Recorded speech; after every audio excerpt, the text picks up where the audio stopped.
नमस्कार सभी को। जुडिशियल लॉ क्लासेज में आप सभी का स्वागत है। जिन लोगों ने चैनल को सब्सक्राइब नहीं कर रखा है उनसे मेरी रिक्वेस्ट है आप चैनल को सब्सक्राइब जरूर कर दें और वीडियोज़ को शेयर जरूर कर दिया करें, जिससे क्या है और वीडियो बनाने में मुझे मोटिवेशन मिलता है। साथ ही आप मुझसे इंस्टाग्राम, जो मेरा हैंडल है मनीष बंसी ऑफिशियल, उस पर भी कनेक्ट हो सकते हैं और व्हाट्सअप और टेलीग्राम से भी जुड़ सकते हैं, जिसपे मैं आपको रेगुलर जो भी लॉ क्लासेज के संदर्भ में नोट्स वगैरह रहते हैं उनको प्रोवाइड करता रहता हूँ और लॉ के स्टूडेंट्स भी आपस में इंटरेक्ट होते रहते हैं। और लास्ट में आपसे एक रिक्वेस्ट करूंगा कि अगर आपका म्यूजिक में इंटरेस्ट है तो मेरा एक यूट्यूब पे एक और चैनल है जिसका नाम है चिड़िया म्यूजिक, आप उससे भी कनेक्ट हो सकते हैं अगर आपको म्यूजिक में इंटरेस्ट है तो। ठीक है, चलिए आगे वीडियो स्टार्ट करते हैं। Good afternoon to all. Judicial law classes में आप सभी का स्वागत है। आज के हम इस प्रश्न में देखेंगे कि प्रथम सूचना प्रतिवेदन क्या होता है, जिसको हम प्रथम सूचना रिपोर्ट भी बोलते हैं। और यहाँ पर हम समझेंगे कि पुलिस के कर्तव्य व प्रतिक्रिया के बारे में हम यहाँ पर समझने का प्रयास करेंगे, उसका उल्लेख करेंगे। तो चलिए डिस्कस करते हैं। तो इसकी मेन पॉइंट्स क्या हैं इस क्वेश्चन के वो देख लेते हैं। तो सबसे पहले इसमें हम देखेंगे परिचय इसका, एफआईआर के संदर्भ में परिचय देखेंगे। प्रथम सूचना रिपोर्ट क्या होती है उसके बारे में और डिटेल से पढ़ेंगे। इसके उद्देश्य, रीति, अंतर्वस्तुओं के बारे में देखेंगे। लेखबद्ध किया जाना के संदर्भ में हम पढ़ेंगे, महत्व क्या है इसका। मजिस्ट्रेट को प्रति भेजना व घटना स्थल को प्रस्थान करना के संदर्भ में जो मेन चीज़ें होती हैं इसको देखेंगे। सेवेंथ जो पॉइंट है उसको देखेंगे, साक्ष्यों की परीक्षा। एट्थ पॉइंट देखेंगे हम इसमें संस्वीकृतियां व कथनों को लेखबद्ध करना। नाइन्थ पॉइंट देखेंगे इसमें तलाशी। इसके बाद में टेंथ पॉइंट देखेंगे मजिस्ट्रेट के समक्ष पेशी। और लास्ट में 11th पॉइंट इसमें यह है अन्वेषण की रिपोर्ट। तो काफ़ी डिटेल से हम यहाँ पर आज प्रथम सूचना प्रतिवेदन जो होता है यानी एफआईआर को डिस्कस करने जा रहे हैं। तो चलिए स्टार्ट करते हैं। तो परिचय में सबसे पहले हम देख लेते हैं कि देखिए, न्याय हेतु एफआईआर और अन्वेषण महत्वपूर्ण भूमिका अदा करते हैं। जब तक कोई व्यक्ति किसी के साथ अन्याय हुआ है, अगर वो न्याय चाहता है तो वो सबसे पहले पुलिस अधिकारी को एक एफआईआर देगा या दर्ज करेगा। ठीक है। अब जब पुलिस के पास में कोई प्रथम सूचना प्रतिवेदन घटना के संदर्भ में पहुंचती है तो पुलिस क्या है, अन्वेषण शुरू कर देती है। और अन्वेषण ही वह प्रक्रिया है जिससे पुलिस को एक्चुअल पता पड़ता है कि जो भी किसी व्यक्ति द्वारा जो रिपोर्ट हमें पेश की गई है वो सत्य है या असत्य है। अन्वेषण के द्वारा ही सारी डिटेल मालूम पड़ती हैं और उसके उपरांत ही पुलिस ये डिसाइड करती है कि हमें ये जो केस है, ये मामला है, वो आगे ले जाना है या नहीं ले जाना है, यानी ये जो रिपोर्ट मिली है वो फेक है या रियल है। ठीक है। अगला पॉइंट ये है, धारा 154 से 153 सीआरपीसी के अंतर्गत ये दिया गया है। ठीक है। जबकि जो अपना नया बिल आया उसके अंतर्गत भारतीय न्याय सुरक्षा संहिता में यह धारा बदल करके 154 की जगह 173 हो गई और 173 की जगह 193 हो गई है। तो ये बेसिकली मैंने कंपैरिजन करने के लिए आपके लिए डिटेल दे दी है, तो आप इसको देख लेना। चलिए अगला पॉइंट अपना यह है कि प्रथम सूचना रिपोर्ट क्या होती है। सीआरपीसी की 154 में धारा में है ये, जबकि भारतीय न्याय सुरक्षा संहिता की 173 धारा के अंतर्गत हम प्रथम सूचना रिपोर्ट को देखते हैं।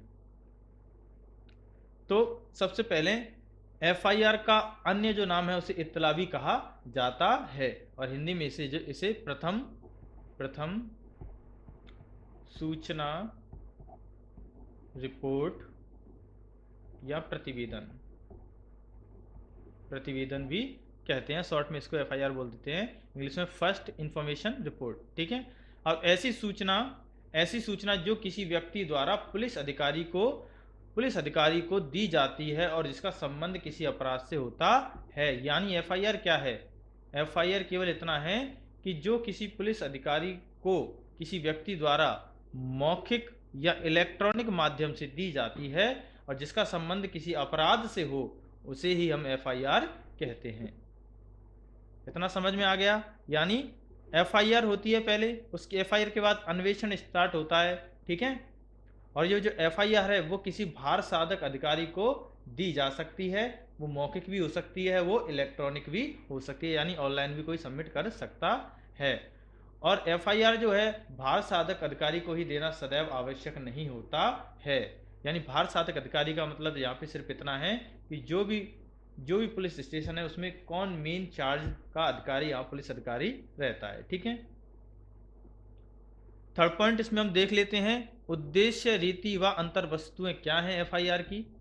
तो उद्देश्य क्या है एफआईआर का? सबसे पहले उद्देश्य यह है कि इसमें अपराध की शिकायत की जा सकती है, यानी उद्देश्य इतना मात्र है कि एफआईआर के जरिए जो भी कोई अपराध घटित हुआ है उसकी शिकायत पुलिस अधिकारी तक पहुंचाई जा सकती है और न्याय की गुहार लगाई जा सकती है, इसका ये उद्देश्य है। और आपराधिक विधि को गति देना है, और जो भी इसके संदर्भ में आपराधिक विधियां लागू की गई हैं उन विधियों को एक समाज में लागू करके इस विधि को गति देना भी इसका उद्देश्य है। रीति क्या है इसकी, यानी क्या तरीके हो सकते हैं?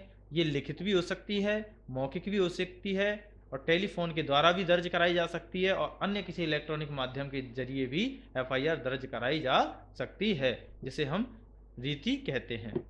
अंतर वस्तुएं क्या हैं, यानी इस एफआईआर के अंतर्गत किन किन चीजों का होना, यानी किस चीजों का वर्णन देना उसकी अपेक्षा की जाती है। तो अंतर वस्तुएं क्या है? इसमें संपूर्ण वृत्तांत की अपेक्षा की जाती है, यानी एफआईआर के अंतर्गत कोशिश की जाती है कि संपूर्ण वृत्तांत की इसमें सूचना मिले। वरन सार ही पर्याप्त नहीं है, यानी कुछ डिटेल, कुछ चीजें आवश्यक हों तो केवल सार ही पर्याप्त, कुछ चीजें जो डिटेल में हैं जरूरी नहीं है कि हम उनको पूरी तरह डिटेल में ही दें। अगर हम शुरुआत में उसका सार दे दें तो सार आवश्यक है कि अपराध किस तरह से कैसे कैसे हुआ है। और थर्ड पॉइंट यह है कि अविलंब दर्ज कराने की अपेक्षा की जाती है, यानी एफआईआर दर्ज कराने में देरी नहीं करनी चाहिए, इसको जल्द से जल्द अविलंब ही दर्ज किया जाना चाहिए। आधार, जब एफआईआर को संदेहास्पद या खारिज ना किया जाए, यानी कुछ ऐसे भी आधार हैं जब एफआईआर को हम संदेहपूर्वक या संदेहास्पद नहीं मान सकते हैं या ना ही खारिज कर सकते हैं, ऐसे कुछ देखने को हमको यहाँ पर मामले मिले हैं जिसमें लाठी के संदर्भ में अगर कोई अपराध हुआ है तो लाठी का हवाला ना देना, ठीक है, तो एफआईआर को यहाँ पर संदेहास्पद या खारिज नहीं किया जा सकता। अगर लाठी का हवाला नहीं दिया है तो वो चीज़ें बाद में भी ऐड हो सकती हैं, लेकिन ज़रूरी है अगर इनको दे दें तो और भी अच्छा है। कपड़ों पर खून का उल्लेख ना करना, ठीक है, प्रत्यक्षदर्शी साक्षियों का नाम ना देना, यानी जो भी प्रत्यक्षदर्शी साक्ष्य थे उनका नाम ना देना जब घटना हुई थी, तो इनको भी, इन चीज़ों को अगर एफआईआर में इंक्लूड नहीं किया है तो उसे खारिज नहीं किया जा सकता है। ठीक है, मैं पहले ही बोल चुका हूँ कि लेकिन जरूरी होता है। ठीक है, अगला पॉइंट है पत्नी का साक्षी के रूप में नाम रह जाना, यानी जो भी साक्षी के रूप में नाम देते हैं उसमें पत्नी का नाम रह जाना। तो ये कुछ यहाँ पर मामलों से उदाहरण लिए गए हैं जिसमें एफआईआर को संदेहास्पद और खारिज नहीं किया गया है। ठीक है, फोर्थ जो पॉइंट है इसमें वो है लेखबद्ध किया जाना, यानी एफआईआर को लेखबद्ध किए जाने के संदर्भ में।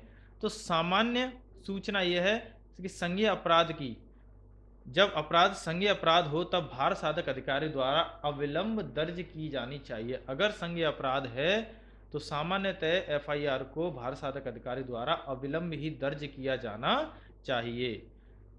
अगर मौखिक सूचना है तो लेखबद्ध पढ़कर सुनाएगा, अगर मौखिक रूप से दी गई है तो पहले भार साधक अधिकारी उसको लेखबद्ध करेगा, लेखबद्ध करके उसको पढ़ करके सुनाएगा कि आपने जो जो इस तरह से बोला है वो इस तरह से हमने इसमें लेखबद्ध किया है, और उस पर हस्ताक्षर करवाएंगे और उसकी एक प्रति एफआईआर कराने वाले को दी जाएगी। अगर किसी स्त्री द्वारा सूचना दी जाती है तो जो पुलिस अधिकारी होती है उसका महिला अधिकारी होना आवश्यक है, उसके द्वारा वह अभिलिखित की जाएगी। इसके साथ में ही अगर कोई मानसिक शारीरिक संबंध में कोई विकलांग व्यक्ति द्वारा एफआईआर दी जाती है तो पुलिस अधिकारी द्वारा इसकी मंशा अभिलिखित की जाएगी। ठीक है, इप्सा यानी इसको लिखित किया जाएगा। ठीक है, स्थान जो है उसका विशेष स्थान हो सकता है या दुभाषीय या विशेष प्रबोधन की उपस्थिति में अभिलिखित किया जा सकता है, यानी मेनली यहाँ पर इस बात का कहने का अर्थ ये है कि अगर किसी विकलांग या विशेष रूप से मानसिक या शारीरिक निःशक्त व्यक्ति द्वारा कोई एफआईआर दी जाती है तो उसके अनुकूल, उसके वातावरण या उसकी सहूलियत के अनुकूल एफआईआर को दर्ज किया जाएगा। ठीक है, इसकी वीडियोग्राफी भी की जाएगी। इसके साथ में ही क्या है कि धारा 164 सीआरपीसी की धारा 164 की उपधारा एक मिनट, 5 का खंड का में न्यायिक मजिस्ट्रेट द्वारा भी अभिलिखित किया जाएगा। ठीक है, यानी 164 के अंतर्गत न्यायिक मजिस्ट्रेट द्वारा भी अभिलिखित किया जाएगा। अब देख लेते हैं बेसिकली फिफ्थ पॉइंट अपना, एफआईआर का महत्व क्या है। ठीक है, एफआईआर का महत्व क्या है, तो ये न्याय प्रशासन को गति देता है, यानी एक लोगों में न्याय प्रशासन में विश्वास दिलाता है और उसको गति प्रदान करता है। अभियुक्त दोषी है या निर्दोष है उस हेतु भी जरूरी होता है। अगर एफआईआर की जाती है, एफआईआर के बाद में पुलिस अधिकारी द्वारा अन्वेषण किया जाता है, जिसके अंतर्गत पूरी प्रक्रिया आगे चलती है जो भी हम देखेंगे, तो उसमें अभियुक्त निर्दोष है या दोषी है उसके संदर्भ में भी यह जरूरी हो जाता है एफआईआर करना। ठीक है,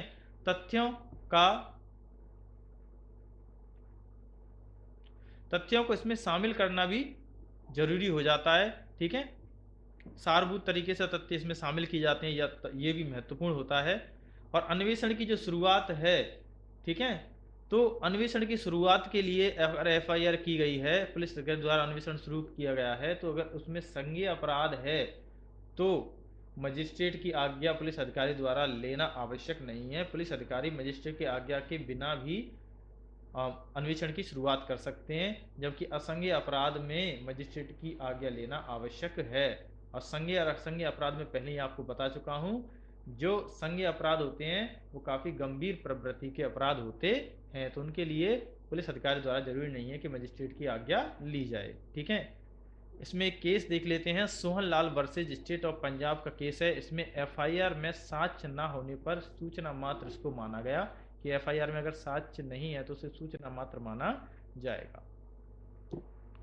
सिक्स्थ पॉइंट हम इसमें देख लेते हैं, मजिस्ट्रेट को प्रति देना, यानी धारा 157 व 158 जो सीआरपीसी के अंतर्गत है, जबकि भारतीय न्याय सुरक्षा संहिता की धारा 176 और 177 में मजिस्ट्रेट को प्रति देने के लिए इन धाराओं के अंतर्गत वरिष्ठ पुलिस अधिकारी द्वारा मजिस्ट्रेट को प्रति दी जाएगी। घटना स्थल को प्रस्थान के संदर्भ में बताया गया है कि घटना स्थल को प्रस्थान पुलिस अधिकारी द्वारा किया जाएगा, जो भी सक्षम शक्ति धारक होगा उसके द्वारा घटना स्थल को प्रस्थान किया जाएगा। परिस्थितियों के अन्वेषण हेतु प्रस्थान क्यों किया जाएगा कि परिस्थितियां कैसी हैं, उनके अन्वेषण हेतु ये धारा 157 में है और भारतीय न्याय सुरक्षा संहिता की धारा 176 में। अपराधी का पता लगाने हेतु प्रस्थान किया जाएगा और गिरफ्तारी के उपाय करने के संदर्भ में भी प्रस्थान किया जा सकता है। सेवेंथ जो पॉइंट है इसमें वो है साक्षियों की परीक्षा, धारा 160 के अंतर्गत, सीआरपीसी की धारा 160 के अंतर्गत, और जबकि नए कानून भारतीय न्याय सुरक्षा संहिता की धारा 179। साक्षियों की परीक्षा हेतु क्या किया जाएगा, अन्वेषण अधिकारी द्वारा अपने समक्ष हाजिर होने की अपेक्षा की जाएगी, यानी अन्वेषण अधिकारी चाहेगा कि उनके समक्ष जो भी साक्षी हैं वो हाजिर होकर के जो भी बात है उसको रखें और जो भी तथ्य हैं उनको प्रस्तुत करें। पर निम्न को अन्वेषण अधिकारी के निवास स्थान से भिन्न बुलाया जा सकता है, लेकिन कुछ परिस्थितियां ऐसी हैं जिनमें कुछ व्यक्तियों को या कुछ लोगों को अपवाद स्वरूप अन्वेषण अधिकारी उनकी सहूलियत के अनुसार उनके जहाँ पर उनको अच्छा लगे या उनकी सहूलियत के अनुसार स्थान पर बुलाया जा सकता है। जरूरी नहीं है कि अन्वेषण अधिकारी के निवास स्थान पर ही या जहाँ पर एक्चुअली जो परीक्षाएं ली जाती हैं साक्षियों की उस स्थान पर बुलाना आवश्यक नहीं है। जैसे 15 वर्ष से कम आयु होने पर अगर 15 वर्ष से कम आयु यानी कोई बालक हो तो उसकी, ठीक है, कोई स्त्री हो या 65 वर्ष से अधिक कोई वृद्ध व्यक्ति हो, ठीक है, महिला व्यक्ति, जो भी शारीरिक या मानसिक निःशक्त व्यक्ति के संदर्भ में भी अन्य स्थान को अपनाया जा सकता है परीक्षा हेतु। परंतु बलात्कार जैसे अपराध में पीड़िता के अनुरूप स्थान पर संरक्षक की उपस्थिति होनी जरूरी है। और भारतीय न्याय सुरक्षा संहिता जो नया कानून उसमें बात कुछ ऐड की गई, वही बात यह है कि व्यक्ति की सहमति से अधिकार क्षेत्र, यानी जो पुलिस थाने का अधिकार क्षेत्र है के अंदर या भीतर उसके भिन्न स्थान पर हाजिर हो सकेगा। यानी व्यक्ति की सहमति अगर है तो पुलिस जो भी पुलिस अधिकारी है, अन्वेषण अधिकारी है, तो परीक्षा हेतु अगर व्यक्ति की सहमति से जो अधिकार क्षेत्र होता है पुलिस थाने का उसके भीतर या उससे भिन्न स्थान पर भी परीक्षा की जा सकती है। अब देख लेते हैं धारा 161 में क्या दिया है। साक्षी सही सही उत्तर देने हेतु आबद्ध है। ये सीआरपीसी की 161 धारा है, जबकि भारतीय न्याय सुरक्षा संहिता की धारा 180 के अंतर्गत है ये, ठीक है। तो सही सही उत्तर देने हेतु आबद्ध है। कथनों को श्रव्य द्रव्य माध्यम द्वारा अभिलिखित किया जा सकेगा। इसमें इलेक्ट्रॉनिक माध्यम भी जोड़ दिया गया है, ठीक है। इसको ध्यान रखना इस चीज को। धारा 162 और 161 ये मैं आपको बार बार नहीं बताऊंगा। ये जो मैं पहले से नोट कर रखी हैं ये धाराएं, ये भारतीय न्याय सुरक्षा संहिता के अंतर्गत हैं। और ये जो धाराएं पहले हैं ये सीआरपीसी की धाराएं हैं, ठीक है। ये मैंने कंपैरिजन करके आपको बता रहा हूँ जिससे आपको ज़्यादा दिक्कत ना आए। तो धारा 162 या कहें 181 के अंतर्गत क्या है। साक्षी के हस्ताक्षर नहीं लिए जा सकेंगे। उपयोग सारभूत साक्ष्य हेतु नहीं। यानी जो साक्षी जो कुछ भी बोलेगा अन्वेषण के दौरान कथन हेतु, यानी अन्वेषण के दौरान जो भी कथन साक्षी द्वारा दिए गए हैं, ठीक है, उस पर हस्ताक्षर नहीं लिए जा सकेंगे। और उपभोग सारभूत साक्ष्य हेतु नहीं है, ठीक है। इसमें बेसिकली इतना बताया गया है, अन्वेषण के दौरान कथन हेतु ये संदर्भ है। 8th पॉइंट इसमें अपना ये है कि संस्वीकृतियों एवं कथनों को लेखबद्ध करना, धारा 164 और 183 BNSS।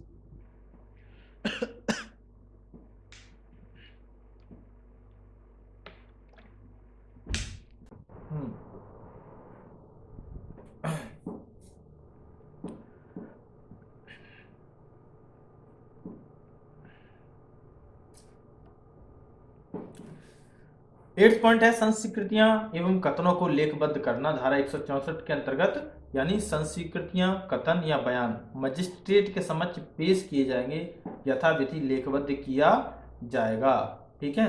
तब ये जो कथन या संस्वीकृतियां या बयान है, कथन स्वेच्छापूर्ण हो, अव्यक्त आबद्ध नहीं था, इस चीज को देखा जाना चाहिए कि अव्यक्त आबद्ध नहीं था, उसे किसी तरह से जबरदस्ती नहीं की गई थी कि आपको ये कथन देने हैं, स्वेच्छापूर्ण फ्रीली उसने ये कथन दिए हैं। अभियुक्त के विरुद्ध उपयोग किए जाएंगे, उसको ये भी बताया जाएगा कि अभियुक्त के विरुद्ध इनको उपयोग किया जा सकता है। श्रव्य दृश्य इलेक्ट्रॉनिक साधन द्वारा भी अभिलिखित किए जा सकेंगे। मजिस्ट्रेट के पास यदि कोई शक्ति है कि कथन संस्वीकृतियां अभिलिखित ना किए जाएं तो नहीं की जाएंगी। ये दोनों बातें आपकी ऐड की गई हैं भारतीय न्याय सुरक्षा संहिता के अंतर्गत, पहले ये सीआरपीसी में नहीं थी।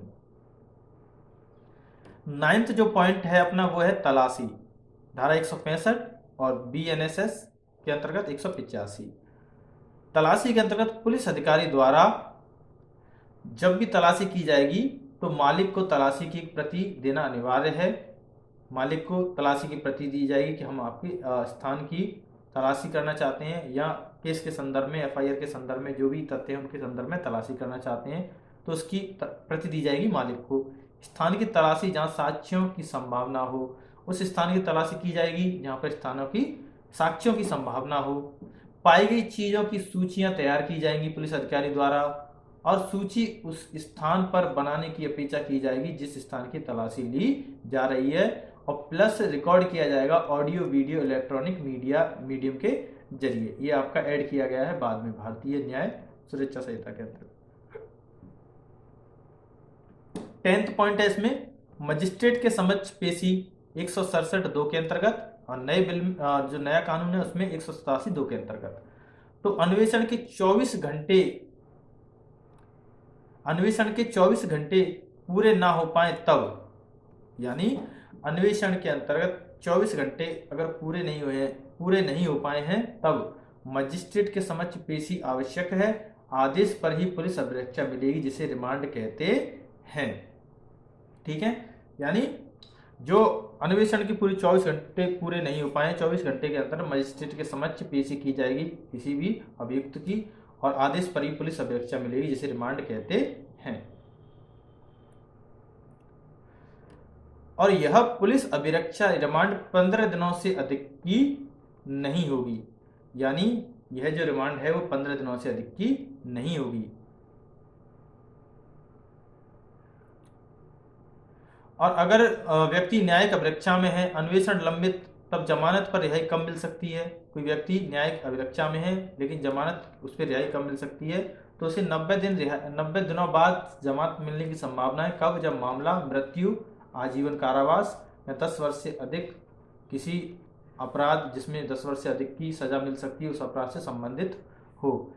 और 60 दिनों बाद जमानत मिल सकती है जब मामला अन्य अपराध का हो। ठीक है।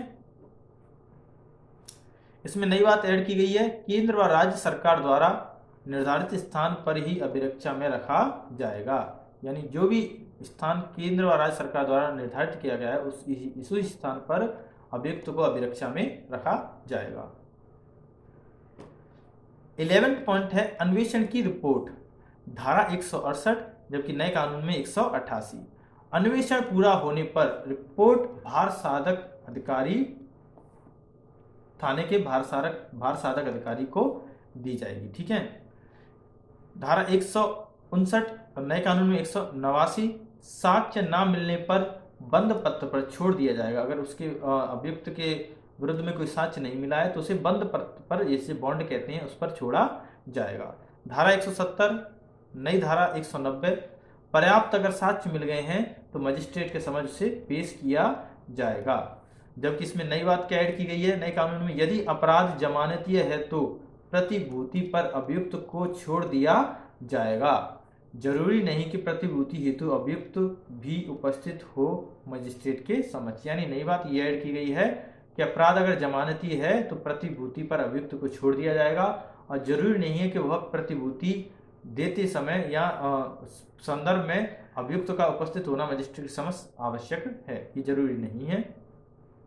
अन्वेषण पूरा होने पर धारा 173, नई धारा 193 के अंतर्गत आरोप पत्र पेश किया जाएगा जिसे चालान कहते हैं या चार्जशीट कहते हैं। और चार्जशीट के अंतर्गत निम्न बातों का उल्लेख किया जाएगा। इसमें निम्न बातें होना आवश्यक है। कौन कौन सी बातें हैं? नंबर 1, पक्षकारों के नाम, इत्तला एफआईआर का स्वरूप, उसके स्वरूप के बारे में बताना, किस प्रकार के अपराध है। अन्य संबंधित व्यक्तियों के नाम, जो भी एफआईआर में संबंधित व्यक्ति हैं उनके नाम, अपराध का प्रकार व किसके द्वारा किया गया है उसके संदर्भ में, अभियुक्त गिरफ्तार है या नहीं है उसके संदर्भ में विवरण, प्रतिभूतियां सहित या रहित बंद पत्र पर छोड़ा गया है या नहीं छोड़ा गया है उसके संदर्भ में भी डिटेल देना आवश्यक है। धारा 170, नई धारा 190 के तहत अभिरक्षा में भेजा गया है या नहीं भेजा गया इसके संदर्भ में भी बताना जरूरी है। स्त्री चिकित्सा संबंधी रिपोर्ट विशेष मामलों में वो भी आवश्यक है। पॉक्सो का मामला है तो 3 माह में पूरा होना आवश्यक है, उसके संदर्भ में भी यहाँ पर डिटेल देना आवश्यक है। ठीक है। तो ये थी हमारी आज के बेसिक क्वेश्चन था अपना एफआईआर के संदर्भ में।